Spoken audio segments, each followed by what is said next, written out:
Hey, y'all, I'm Wanda. I'm an addict. And I totally wasn't expecting to be the only speaker. And hopefully the lady will walk in. I am an addict from Tennessee, currently living in Arizona, so I claim both of them. The topic is commitment. I'm really glad to see the few people that showed up. I don't know all these chairs. I've spoken in front of people that there were this many people, but I was kind of hoping, that it wasn't going to be that many people so early in the morning. I've been fooled before.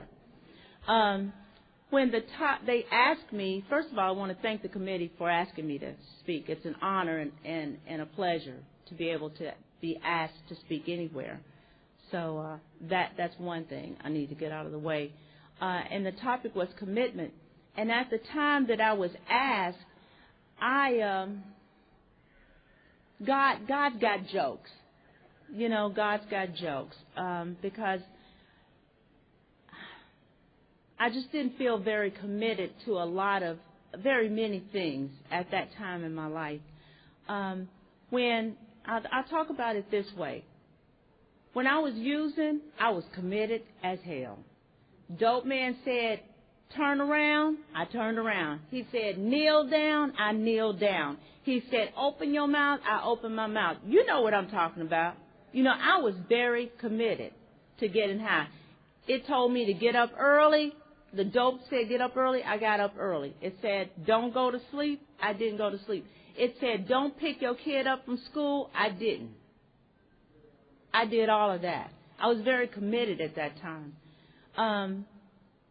That was in a way that wasn't very positive, But since I've been in recovery, I've gotten different types of commitments, And it's been all over the place. One type of commitment has been called service work. And I was introduced to service work very young in recovery because I had a sponsor that introduced me to service work. And service work came in all different ways for me. Very early on, when I got clean, people were still smoking in the rooms. I'm not a smoker, but people were smoking in the rooms. And at that time, we had ashtrays. And we had real coffee cups and not styrofoam. And I would wash the ashtray. I was service work. I would wash the ashtrays. And it was a commitment to come back to the meetings over and over and over and sit next to somebody. I'm not downing anybody that smokes. I'm just saying I didn't smoke. And it was a commitment to keep coming back and keep coming back. And the people that smoked would walk out, leaving their ashtrays, and I would go and wash. Because if you know me, I'm not a housekeeper, okay? But I washed those doggone ashtrays every Friday night at Moondog Group in Tennessee. And we would just, that's what it's called, Moondog. Say Moondog, they howl. Yeah, that's how it works. And wash those dirty, nasty ass, okay. It's going to come out sometime, and then wash the coffee cups and put them away. That was actually serving a lot of different purposes for me. Discipline, teaching me stuff that my mom always wanted me to do was like clean behind yourself, and anybody else. It was a lot of things, but it was also giving me some commitment that I would show up like I said I was going to show up. And actually, I was never one for like setting up the chairs, but I would do that too. All of that. Before I got into sponsoring other people, I had a commitment that I would call my sponsor. This thing works a lot of different ways, the commitment. I almost can promise you I will not speak an hour. That's an almost. So then I just went ahead and I kept coming back to meetings.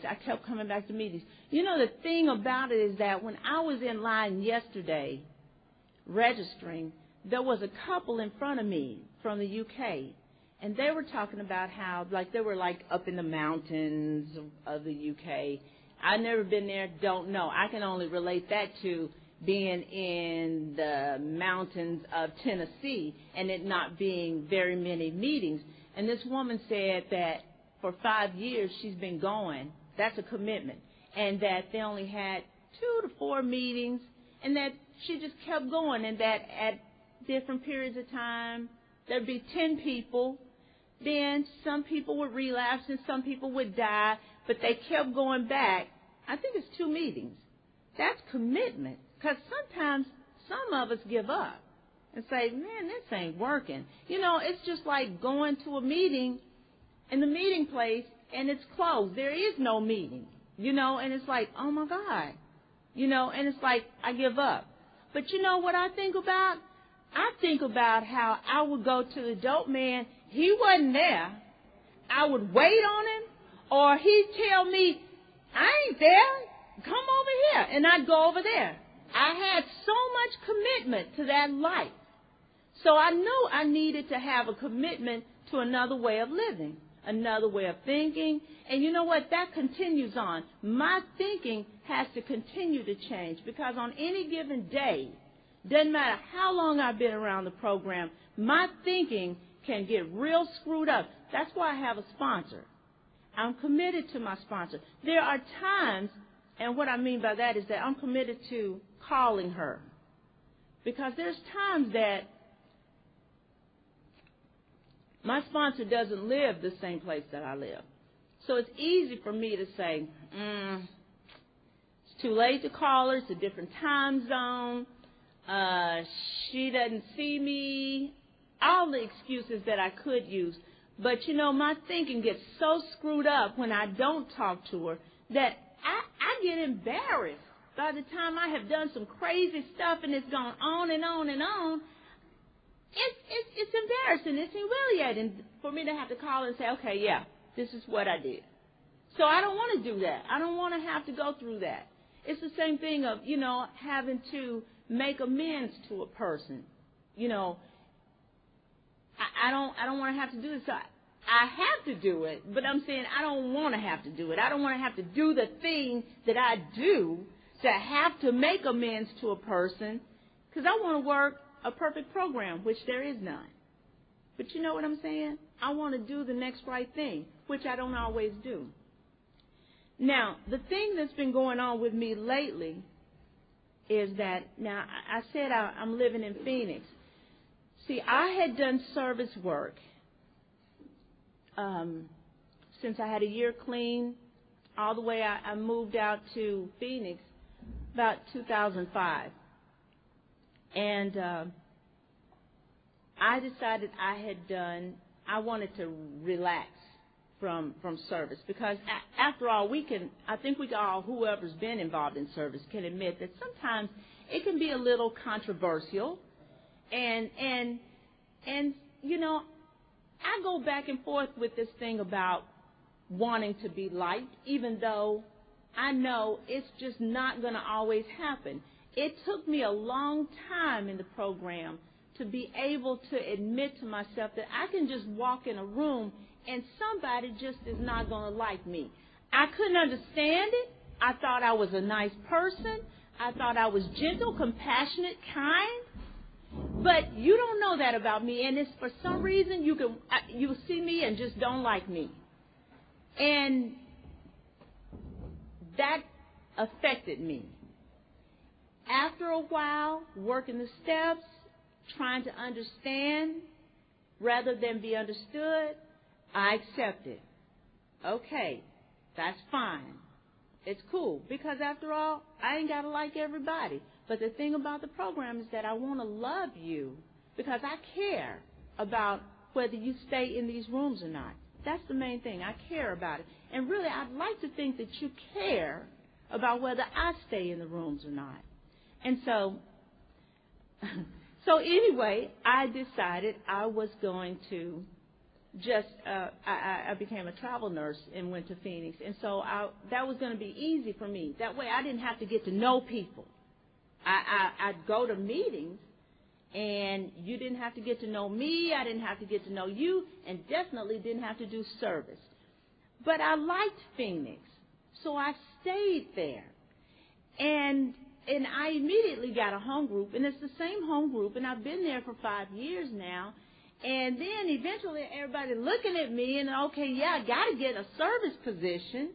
You know, I had the commitment of going to the meeting, but I had to get a service position. Well, okay, I got the service position, and then these other things kept coming up, like our regional convention. And I've got all this experience with doing all these things, and these people around me knew it. And that wasn't the part so much as it was that what I started doing is I started isolating. And it was easy for me to go to work and go home. Law and Order, CSI, those are my buddies. You know, I'm committed. I'm committed to those shows. And so, I mean, then I can tell you over and over, I finally got tired of Sex and the City because I know all of those and the dialogues. You know, I know all of those. So it's like, oh, my God, you know, this is all I'm doing. You know, I'll go to my home group, and I don't do well. I've proven to myself how I am or what I do when I don't go to meetings. I don't want to do that. But going to one meeting a week, or if I skip that one home group meeting a week, then that's 2 weeks. I don't want to do that. You know, I don't want to get into that pattern, because this thing for me is about my patterns, and, man, I don't want that. So I felt myself distancing from the fellowship. And then I felt like, oh, man, I want to go home. I want to go to Nashville. I don't really want to go back to Nashville to live. I go and visit, but I don't want to go there. When I go, I see certain people, and we have a great time, and then I come back to Phoenix. So what happened was I decided, actually, I didn't just decide. I talked to my sponsor, and she's like, sounds like you need to take on a service position. And I thought, man, you know, I've been here in Phoenix long enough for some people to get to know me and not like me. That disturbed me. Disturbed me. And on the other hand, for me to get to know some personalities and me not to like their personalities. And you know what? That's just freaking life. That's just the way it is. That's just the way it is. But that doesn't mean that I stop doing the things that I have always done to stay clean. And because you know what? Keeping those commitments in the fellowship got me to do things like learn how to go to work every day. I always did because I was one of those people that was able to go to work and get high on the job. So that wasn't an issue. It was like trying to stop using in the narcotics cabinet was my issue. But, you know, I was able to do that. And being able to go to work. When I got clean, people actually asked me my opinion about things. And I was able to be disagreeable with people, and we didn't have to fight about it. You know, and I learned that stuff from going to area, regional meetings. I learned a lot of things because of my commitments. You know, I learned how to act. Because before that, I wasn't acting very pleasantly. You know, and it was all because of commitments. Going back to what I did here as a result, there's a part in the basic text, I think it's in the second step, and it talks about people with time becoming complacent. And that's what I got. And that kind of the answer to that is getting in commitment or renewing. It didn't say get in service. It was renewing our commitment to our program. It didn't say exactly what to do. It just said renew commitment to the program, to our personal program.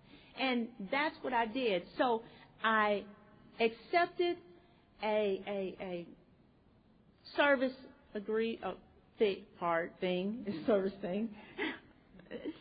And you know what I did? It's just a week ago I did it, but it made me go to more meetings so that I could say, hey, this is what's going on, so I could be the old me doing some stuff, and it felt good.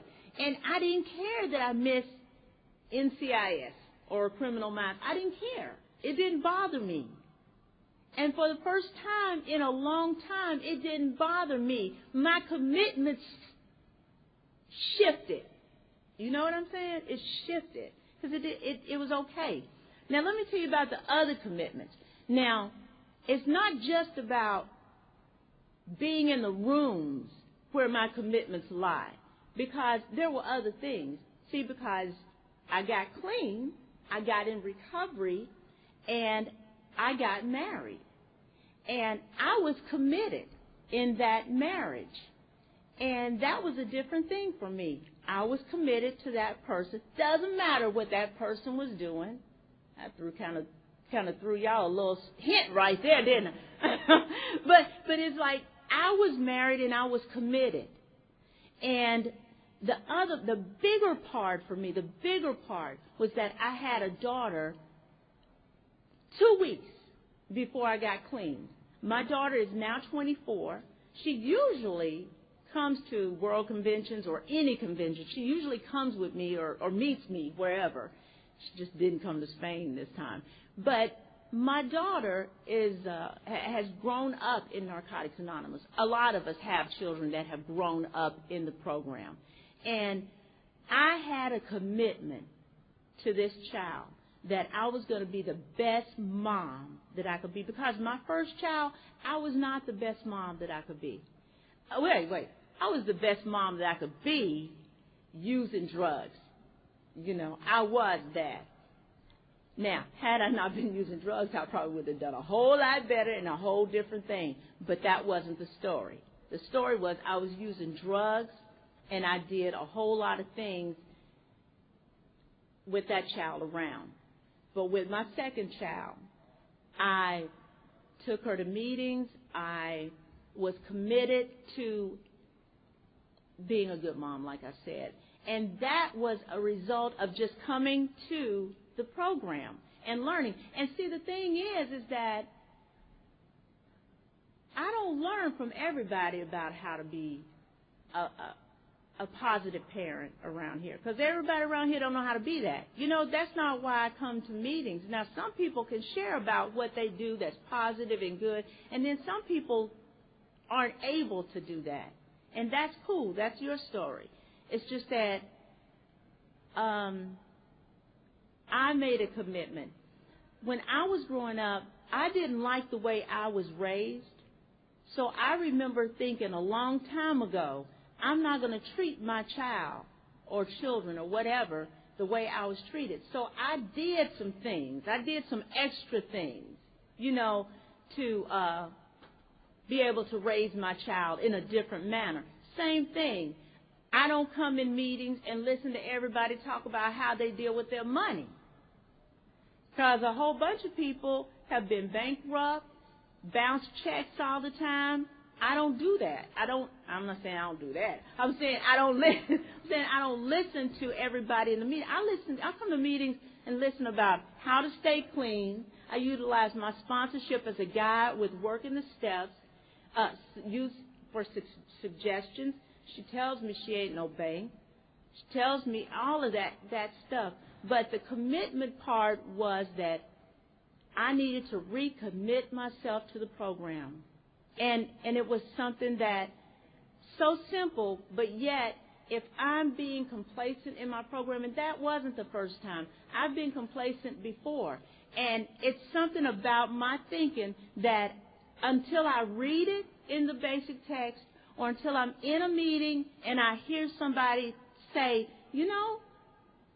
I've been complacent. I hadn't been going to meetings, or I've been going to meetings, but I hadn't been listening, or whatever it is.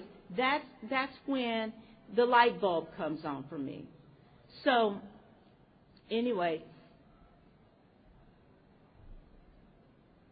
it talked about sticking to it. That was the second half of the commitment part.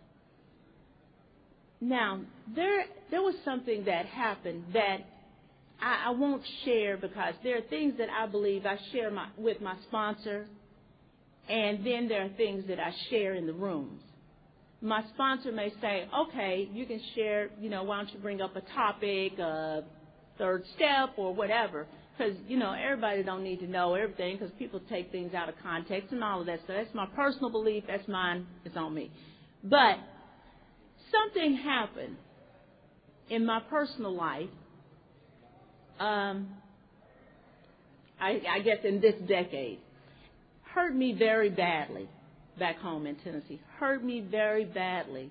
And a lot, we're not all well. A lot of gossip surrounded it. And I kept coming to meetings. I had friends who never stepped foot in AA that shared with me that they were really glad that I kept coming back, but that if it had been them and they had had to go through the things that I had gone through, they would have just gone to AA rather than continue to come into a room like this and sit there and know that probably this side of the room was talking about me, while I might be up there sharing, and this side of the room might be like on my side. Craziness. But we can be crazy. A whole room full of people can be just insane, because sometimes that can happen. I'm telling you, it did. So not that it could, it did. And that's the part that where I thought about, what am I going to share on? I mean, definitely any topic. I've been around long enough to know I can share, because I've got a loving and caring God that gives me grace and mercy on a daily basis. I can start my day over at any time. And perhaps that's why, even though I did not feel it, did not think it, at the time I was going through this horrible time in my life, I still kept coming back. Sometimes ignorance is bliss. Maybe I just didn't feel all of that. I felt some of it. But the thing is that I told myself a long time ago, I told myself this a long time ago, when I first got clean, and like a lot of us, we started working in treatment, and I was one of them. And I remember that the people that were responsible for sending the patients out to meetings were saying, we're taking them to AA, we're taking them to AA, we're taking them to AA. And I would say, why can't we take them to an NA meeting? And they say, no recovery in NA. So I say, but what about me? Now, I had all of 6 months. In time, I got a year. But still, you hired me. What about me? So they didn't want to, dog me, because they did have a little respect for me.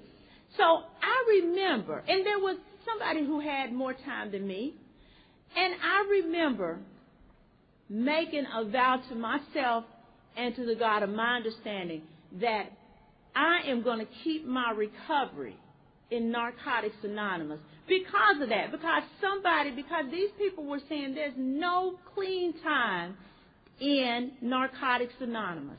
And it's like, you know what? No, we can stay clean. We can be in recovery. We can recover. We do recover. That was the commitment 24 years ago I made.